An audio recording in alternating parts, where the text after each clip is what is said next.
Delikado.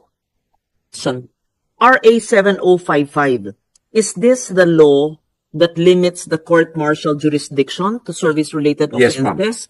That means what you want is not revocation, but an amendment to this RA? Is that it? Yes, ma'am. Why did this RA happen? There must have been a reason. And what year was that? Could you? It was to conform probably, ma'am, to, I don't know the history. It was, Anong taon kaya yon? kailan ba yan? It forced 1999? AFP misconduct cases into civilian. 1991. It was the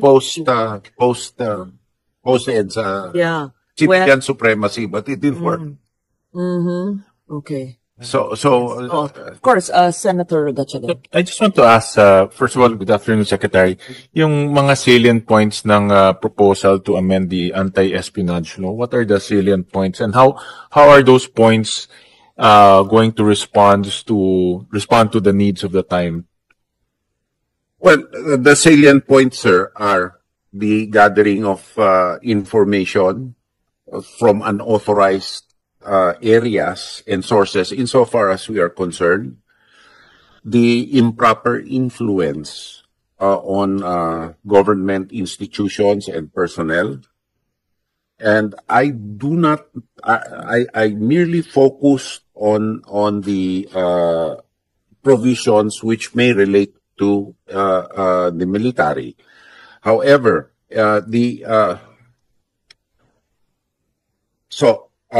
now, the definition should include communicating or disclosing classified information to unauthorized persons, obtaining, receiving, recording, photographing, copying, or otherwise acquiring classified information, intercepting, interfering with, damaging, or otherwise compromising the integrity of classified information, so placing a virus, allowing classified information under the person's custody to be removed from its proper place, delivered, communicated, transmitted, or disclosed to unauthorized persons, and extraterritorial jurisdiction of the application, just like crimes involving Philippine currency are extraterritorial in nature, or crimes committed by a person in a diplomatic service abroad are also extraterritorially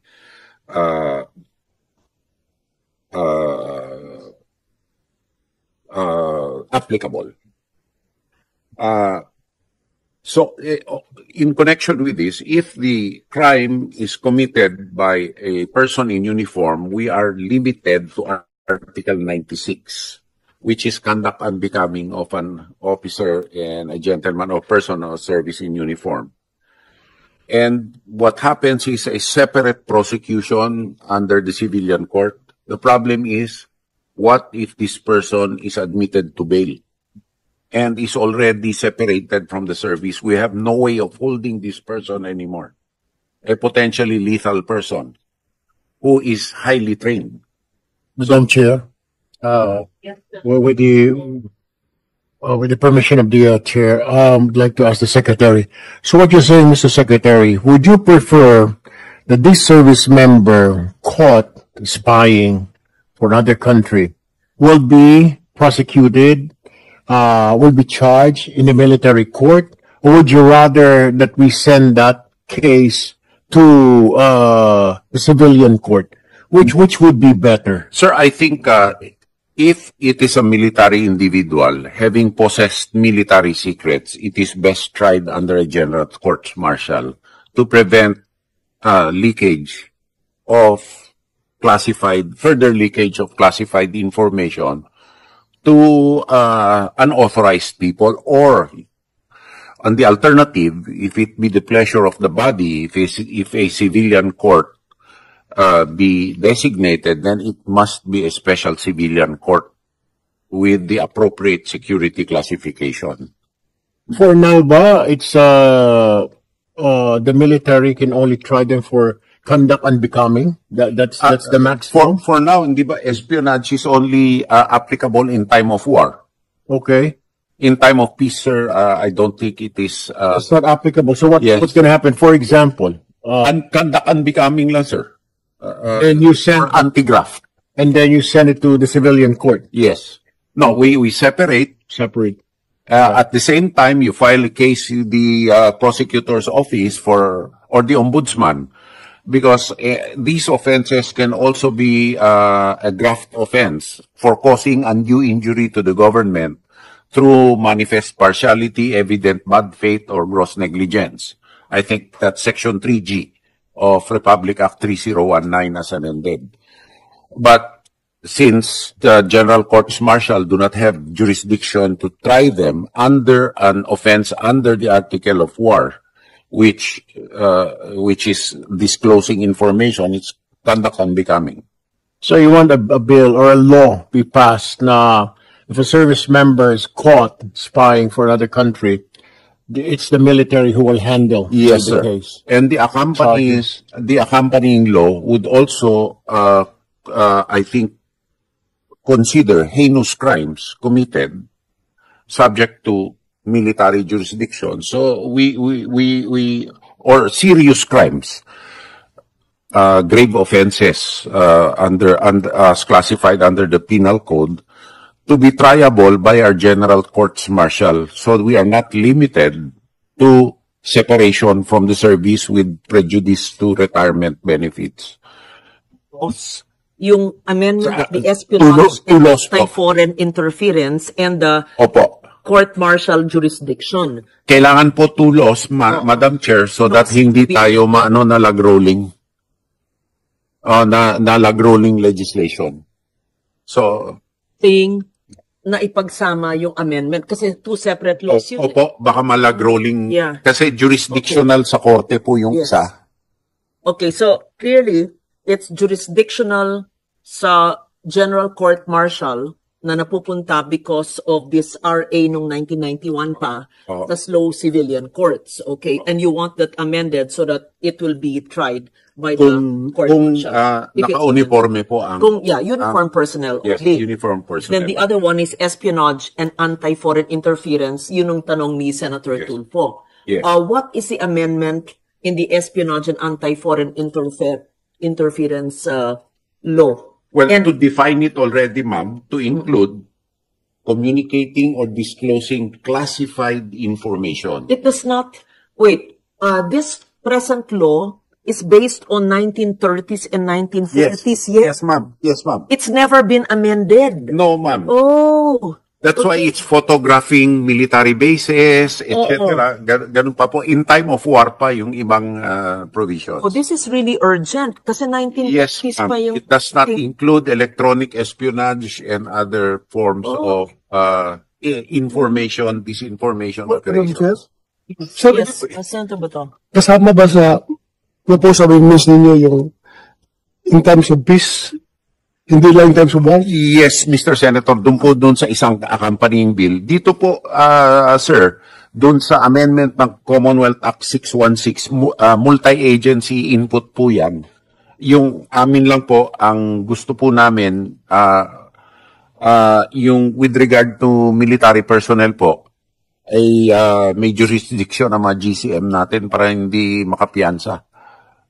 Kung hindi, makakawala lang ho yan. Alam nyo na, sakit lang ulo natin pagka nakawala po. Madam Chair, with the indulgence of Senator Bato, Secretary, kasama ba dyan yung sa sinasabi niyo amendment is like for a service member selling information, hindi lang yung mga foreign related, photographs, etc., but exchanging information with terrorist groups. Kasi po, catch-all po ito eh. Disclosing classified information to an unauthorized person. So kasama na po yun. And when you say all information, including intelligence information, which is Opo. very, very important. Yung classification po. And ito po, I'm not trying to cause another problem. But right now, we don't have a law on secrets, secrecy. Ang classification po na yan ay administrative order lang na emanating from the DND. circa 1940s. Oo. Yung top secret. Yes, ma'am. It wasn't envisioned to be covered Yeah. by the original laws. So, digital data that's So, classified. probably ho, in the IRR of this law, there is a provision that X shall issue the appropriate regulations or joint regulations with the oversight bodies on classification of secret and access. Top secret, secret, classified, restricted, classified. Madam Chair, let me ask. Sa inyo po sa DND, sa AFP, ano mga classification ng mga yung mga secret, top secret, pag enlisted, anong level ng clearance would they need to get? Officers, hanggang anong level ng clearance? When you say, when are enlisted, you have to have a secret clearance. Hanggang what will it cover? Pag officers ka, of course, you know more informations. Of course, we do the Not Department of necessarily, Your Honor, because it depends on the office and the access to the information of the person. For example, an action agent can be an enlisted person. So that person can have top secret security clearance. I'll give you po an example also. An orderly in the intelligence service of the AFP who cleans that is why, may I digress, on the DND transformation, even our maintenance and janitorial personnel, we need to have them as regular employees because they may be the top sources of, if we don't take care of them, particularly in our waste. So, it does not depend po on the rank. It depends on the access. Because we have highly specialized technical enlisted personnel also. And those who also have the custody of the documents. If they are transporting top secret documents, which are at this time not transmitted electronically at all, they have to have a top secret security clearance given by the ISAP. Madam Chair, I would like to ask the Secretary kung mas gustuhin ba niyo, sir, na isama natin sa legislation yung issuance of security clearance. Kasi yun nga, nangyari sa PNP, isang patrolman, nagjo-duty. Nakita niya sa table ng kanyang commander yung isang security classified document as secret. Pinicturean niya. Pag-picture niya, sinend niya sa mga nagkalat na sa social media. Ay, ito pala, very, very vital information classified as secret, pero pinicturean, nagkalat ngayon. So kung gagawa tayo ng legislation penalizing that, siguro mas ang ating security ay mas mapangalagaan dahil lalong-lalo na ngayon. Hindi pa nga kasama dito ang cyber espionage. Kasama na, sir? Kasama na. Oh. Pero nakuha ko po yung punto nyo. Opo. Kahit yung custodian ng information, pag negligent siya, dahil dapat naka-strong hand yan, safe hand yan, nahayaan niyang mapicturan, parusahan din. I totally agree with His Honor. Siguro, sir, magkuhan kayo ng intelligence community natin, maggawa kayo ng proposal na maganda para masecure natin yung ating mga security classified documents. Yes, sir.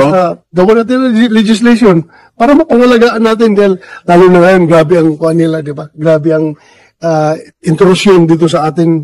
At saka, Your Honor, sana tama po yung pakay ng ating butihing